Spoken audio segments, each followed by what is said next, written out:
Everyone, आपका अपने channel doctor Premvati Yadav homeopath में स्वागत है। आज हम लोग स्टेफी सेग्रिया के बारे में बात करने वाले हैं। स्टेफी सेग्रिया जो है हमारी रानुनकुलेसी फैमिली से बिलोंग करती है।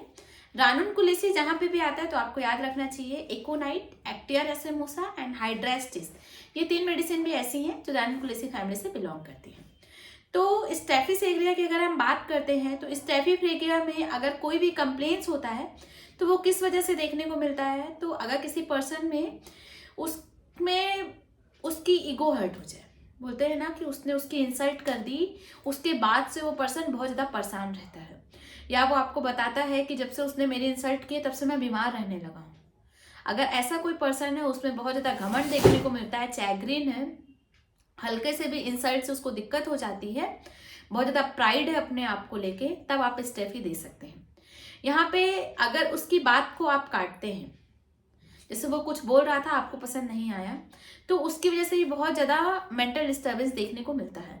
वो बिल्कुल भी नहीं चाहता कि आप उसकी बात काटें या आप उसकी बात को ना सुने, मतलब उसको कुल मिला के इम्पोर्टेंस मिलनी चाहिए, ऐसा इसका पर्सन होता है। अगर आप उसकी हॉस्पिटल में, जैसे मैं एक डॉक्टर हूँ तो मेरे मुंह से हॉस्पिटल ही निकलता है, तो अगर आप कहीं पे भी कोई वर्कर है उसकी इंसल्ट हो जाती है तो वो फाइट करना चाहेगा, वो चाहेगा कि हम लड़ते हैं, और उसके बाद लड़ना तक तो ठीक था, घर आएगा उसके बारे में इतना ज़्यादा सोच लेगा कि वो बीमार हो जाता है। ऐसा प्रेजेंटेशन हमें स्टेफी सेग्रिया के पेशेंट में देखने को मिलता है। इसका पेशेंट कई बार ऐसा भी होता है कि जो भी चीज़ें हुई हों उन चीज़ों को सोचता रहेगा, घुटता रहेगा उनके बारे में सोच सोच के, और अचानक से फट जाएगा। जैसे अभी मेरे साथ कोई इंसिडेंस हुआ, मैंने नहीं बोला, कुछ दिन तक मैं वही सोचती रही, फिर कुछ हुआ तो मैंने वो सारा इकट्ठा करके एक बार में बोल दिया। तो ऐसा प्रेजेंटेशन हमें स्टेफी सेग्रिया का देखने को मिलता है। यहाँ पे और किसी वजह से कंप्लेन है, अगर कोई पर्सन है उसमें बहुत ज़्यादा सेक्सुअल एक्सेस देखने को मिल रहा हो, हर समय सेक्सुअल थॉट्स हो, ओनानिज्म देखने को मिल रहा हो, और उसके बाद वाइटल फोर्स का अगर डिस्चार्ज हुआ हो, उसके बाद अगर कोई कंप्लेंट्स देखने को मिल रही हो, मेंटल में फॉरगेटफुलनेस देखने को मिल रही हो, मेंटल वीकनेस देखने को मिल रही हो due to a sexual excess, तब आप स्टेफी सेग्रिया के बारे में सोच सकते हैं। यहाँ पे आप एनाकार्डियम, ऑरम मेटालिकम के बारे में भी सोच सकते हैं। यहाँ पे भी सेक्सुअल एक्सेस के बाद फॉरगेटफुलनेस, मेंटल वीकनेस देखने को मिलती है। इसका जो पर्सन होता है बहुत ज़्यादा वर्क कर ले, बहुत ज़्यादा हार्ड वर्क कर ले, उसके बाद यहाँ पे बहुत ज़्यादा नर्वस वीकनेस देखने को मिलती है, बहुत ज़्यादा थकान देखने को मिलती है, बहुत ज़्यादा नर्वसनेस देखने को मिलती है, तब भी आप सोच सकते हैं। और इसका एक बहुत ज़्यादा पिक्यूलर सिम्टम है कि इसका पर्सन जो होता है बहुत ज़्यादा हंगर देखने को मिलता है। मेरा पेट है, मैंने अभी अभी जस्ट खाना खाया था, पूरा पेट भरा हुआ है, लेकिन उसके बाद भी मुझे बहुत ज़्यादा भूख लग रही है, बहुत ज़्यादा खाने की डिज़ायर हो रही है, तब आप इसके बारे में सोच सकते हैं। इसका रिजल्ट आपको बहुत अच्छा देखने को मिलेगा। इसका पर्सन हमेशा हंगर रहेगा बहुत ज़्यादा भरने के बाद भी। यहाँ पे क्रेविंग देखने को मिलती है टोबैको की, मतलब तंबाकू खाना इसको बहुत ज़्यादा इच्छा होती है कि बस मुझे तंबाकू मिल जाए, ऐसा प्रेजेंटेशन हमें देखने को मिलता है स्टेफी सेग्रिया का। और उसके बाद क्या होता है, इसका पर्सन जो होता है स्लीपी ऑल डे, मतलब पूरे दिन सोना पसंद करेगा, पूरी रात जागेगा। अब पूरी रात अगर कोई जाग रहा है तो उसकी बॉडी में एक होना, दर्द होना बहुत ही स्वाभाविक है। तो इसका जो पर्सन होता है ऐसा ही होता है, पूरी शरीर दुखते रहता है, पूरा दिन सोता है और पूरी रात जागता है, तब आप स्टेफी सेग्रिया के बारे में सोच सकते हैं। इसका रिजल्ट आपको बहुत अच्छा देखने को मिलेगा।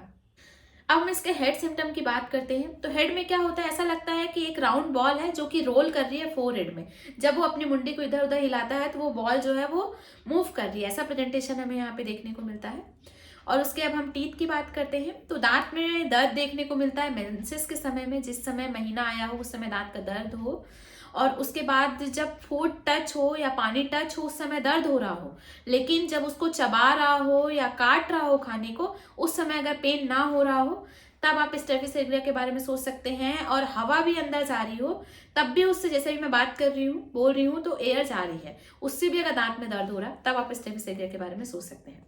उसके बाद जो इसका टीथ का प्रेजेंटेशन होता है उसमें ब्लैक ब्लैक स्ट्रीक्स देखने को मिल रही हो, लाइन देखने को मिल रहा है, दांत काले हो गए हो, दांत का जो ऊपर वाला हिस्सा होता है वो सड़ गया हो, दांत से सड़ने की जो आवाज आती है वो आवाज आ रही हो, तब आप सोच सकते हैं। अगर इजिस में सड़े हुए दांत हैं तो उसके लिए आप मर्कीरियस के बारे में भी सोच सकते हैं, सिफलिनम के बारे में भी सोच सकते हैं। वहीं पे अगर रूट डिके देखने को मिल रहा है, नीचे के दांत सड़े हुए देखने को मिल रहे हैं, तब आप थुजा के बारे में सोच सकते हैं। थुजा एक बहुत अच्छी मेडिसिन है रूट डिके के लिए। इसके अलावा आप मिजेरियम के बारे में भी सोच सकते हैं। ये दोनों मेडिसिन डिके रूट के लिए बहुत अच्छी हैं। हम इसके जीआईटी सिम्टम्स की बात करते हैं तो इसका एब्डोमेन जो होता है एंड स्टमक जो होता है उसकी स्किन क्या है, लटक रही है। ऐसा लगता है कि वो पूरी रिलैक्स होगी, जैसे बूढ़े लोगों की हाथ क्या होती है, लटकते रहती है। वैसा अगर एब्डोमेन का प्रेजेंटेशन देखने को मिल रहा है और बहुत रिलैक्स फीलिंग हो रही हो, तब आप इसके बारे में सोच सकते हैं। इसके अलावा आप इपिकैक एंड टबैकम के बारे में भी सोच सकते हैं। Relaxation of abdomen and stomach यहाँ पे देखने को मिलता है आपको।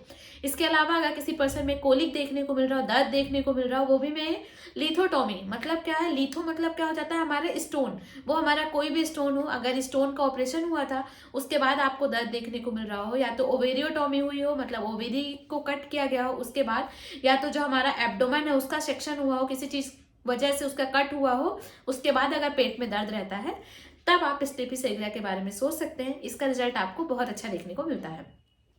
अब इसके मेल सिम्टम की बात करते हैं तो मेल में बहुत ज्यादा सेक्सुअल एक्सेस देखने को मिलती है, बहुत ज्यादा सेक्सुअल थॉट देखने को मिलते हैं।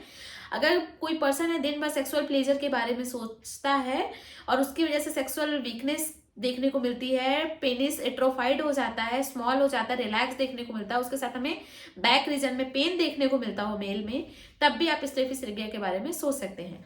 वहीं पे अगर हम फीमेल सिम्टम की बात करते हैं तो इसका जो वेजाइना एरिया है बहुत ज्यादा सेंसिटिव हो जाता है, पेनफुल हो जाता है, इतना ज्यादा सेंसिटिव हो जाता है कि वो नैपकिन को भी बहुत मुश्किल से टॉलरेट कर पा रहा हो, can scarcely able to napkin. अगर ऐसा प्रेजेंटेशन देखने को मिल रहा है तब आप स्टेफी सेग्रिया के बारे में सोच सकते हैं। यहाँ पे आप प्लेटिना से भी कंपेयर कर सकते हैं। प्लेटिना की भी जो वुमेन होगी वो नैपकिन के लिए बहुत ज्यादा सेंसिटिव हो जाएगी, वो बिल्कुल भी बेयर नहीं कर पाएगी नैपकिन को, उसको नैपकिन रखने की वजह से स्पाज्म देखने को मिल रहा हो, फेंट हो जा रही हो, चक्कर आ जा रहे हो, ऐसा प्रेजेंटेशन आपको प्लेटिना में देखने को मिलता है। जबकि यहाँ पे बेहोशी इतना सिम्टम तो नहीं आते, बट यहाँ पे भी सेंसिटिवनेस देखने को मिलती है वेजाइनल रीजन में। अब हम इसके रेस्पिरेटरी सिम्टम की बात करते हैं। अगर कोई पर्सन है उसमें कफ सिर्फ डे टाइम में देखने को मिल रहा हो, मतलब दिन के समय में सिर्फ खाना कफ हो रहा हो, खाना खाने के बाद हो रहा हो, डिनर के बाद मतलब रात में डिनर करते हैं उसके बाद हो रहा हो, तब आप स्टेफी सेग्रिया के बारे में सोच सकते हैं। अगर हम यहीं पे डे टाइम कफ की बात कर रहे हैं तो फेरम मेट एंड यूफ्रेसिया के बारे में भी सोच सकते हैं। यहाँ पे भी क्या होता है, सिर्फ दिन के ही समय में पर्सन में कफ देखने को मिलता है। इसका जो पर्सन होता है यहाँ पे कफ का कंप्लेन जो है विंटर के सीजन में देखने को मिलता है, जो कि अभी चल रहा है, और सियाटिक पेन देखने को मिलता है, मतलब पैर में दर्द देखने को मिलता है समर में, मतलब ये दोनों सिम्टम अल्टरनेट करते हैं। ठंड में कफ हो रहा है, गर्मी के समय में पैर में दर्द हो रहा है, सियाटिक रीजन में पेन हो रहा है, तब आप स्टेफी सेग्रिया के बारे में सोच सकते हैं। इसका रिजल्ट आपको बहुत अच्छा देखने को मिलेगा। अब इसके एक्सट्रीमिटीज की बात करते हैं तो अगर रोमैटिक हो, वो भी में हमारे जो स्मॉल जॉइंट्स हैं उनका इन्वॉल्वमेंट देखने को मिले, जैसे मेरे फिंगर्स हैं उनका इन्वॉल्वमेंट देखने को मिल रहा हो, उसमें स्वेलिंग हो गई हो, बहुत ज्यादा पेन देखने को मिल रहा हो, तब आप स्टेफी सेग्रिया के बारे में सोच सकते हैं। कोलोफाइलम के बारे में सोच सकते हैं। इन सारी मेडिसिन का स्मॉल जॉइंट्स में अगर इन्वॉल्वमेंट हो तो बहुत अच्छा रिजल्ट देखने को मिलता है। हम फीवर की बात करते हैं। अगर किसी पर्सन में फीवर आने वाला हो, जैसे 2 दिन बाद फीवर आने वाला है और आज से मुझे बहुत ज्यादा भूख लग रही है, मैं बहुत ज्यादा खाने लगी हूँ, पेशेंट कई बार बताता है कि जब भी मैं बीमार होता हूँ तो मेरी भूख बढ़ जाती है उससे पहले, तब आप स्टेफी के बारे में सोच सकते हैं, क्योंकि स्टेफी के में पर्सन में ऐसा देखने को हमें मिलता है कि फीवर से पहले बहुत ज्यादा भूख लगती है। तो ऐसा प्रेजेंटेशन इससे पहले भी आपने देखा था, पूरा पेट भरा था उसके बाद भी बहुत ज्यादा खाना चाहता था, तब भी आप स्टेफी सेग्रिया के बारे में सोच सकते हैं। बात करते हैं, अगर किसी पर्सन में मैकेनिकल इंजरी हो, वो भी में सांप कटिंग इंस्ट्रूमेंट से चोट लग जाए, जैसे हमारे चाकू से कट जाए और उसके साथ बहुत ज्यादा दर्द देखने को मिले, तब भी आप स्टेफी दे सकते हैं। इसके अलावा अगर किसी को एक्जिमा हो, एक्जिमा येलो कलर का हो, क्रस्ट बने, उसमें पस फॉर्म हो रहा हो, तब भी आप स्टेफी सेग्रिया का यूज कर सकते हैं। इसका एक्शन आपको बहुत अच्छा देखने को मिलेगा। स्टेफी सेग्रिया अगर किसी को स्टाई होती है, मतलब आंख आ जाना जिसे हम बोलते हैं, चलेजियन हो जाए, स्पेशली अपर आईलिड में स्टाई देखने को मिल रहा हो, एक ठीक हुआ उसके बाद दूसरी हो जाए, मतलब उसकी आंख हमेशा अपर आईलिड फुली हुई देखने को मिल रही है, एक के बाद दूसरा, दूसरे के बाद तीसरा, ऐसा प्रेजेंटेशन है, मतलब कभी भी रिलैक्स देखने को नहीं मिल रहा हो आई में, तब आप स्टेफी दे सकते हैं। यहाँ पे आप कोनिया मेंथुजा से भी कंपेयर कर सकते हैं। ये दोनों मेडिसिन भी स्टाई के लिए बहुत अच्छी है। अब हम इसके जनरल मोडालिटीज की बात कर लेते हैं। अगर किसी पर्सन में ग्रीफ हो जाए, कोई दुख हो जाए, कोई किसी उसकी इंसल्ट कर दे, इंडिग्नेशन हो जाए, या तो कोई भी अफेक्टेड पार्ट हो उसको टच कर दे, तो इसके सारे कंप्लेंट्स यहाँ पे बढ़ जाते हैं। अगर आप स्टेफी सेग्रिया का यूज कर रहे हैं तो आपको याद रखनी चाहिए कि उस पर्सन में रानुनकुलस बल्बोसस का यूज नहीं करना है, ना ही स्टेफी सेग्रिया देने के पहले, ना ही उसके बाद में। इसका एक्शन बहुत ही बुरा देखने को मिलता है। आई होप ये वीडियो पसंद आई होगी। मैंने ऑनलाइन कंसल्टेशन स्टार्ट किया है, इसके लिए आप मुझे कांटेक्ट कर सकते हैं 7415107494 पे। ज़्यादा जानकारी के लिए इंस्टाग्राम पे ही फॉलो कर सकते हैं dr.premwati.yadav। अगर वीडियो पसंद आई हो प्लीज़ चैनल को सब्सक्राइब कीजिएगा, फैमिली एंड फ्रेंड्स के साथ शेयर कीजिएगा, ज़्यादा से ज़्यादा लोगों को देखने का बोलिएगा। And thank you for watching.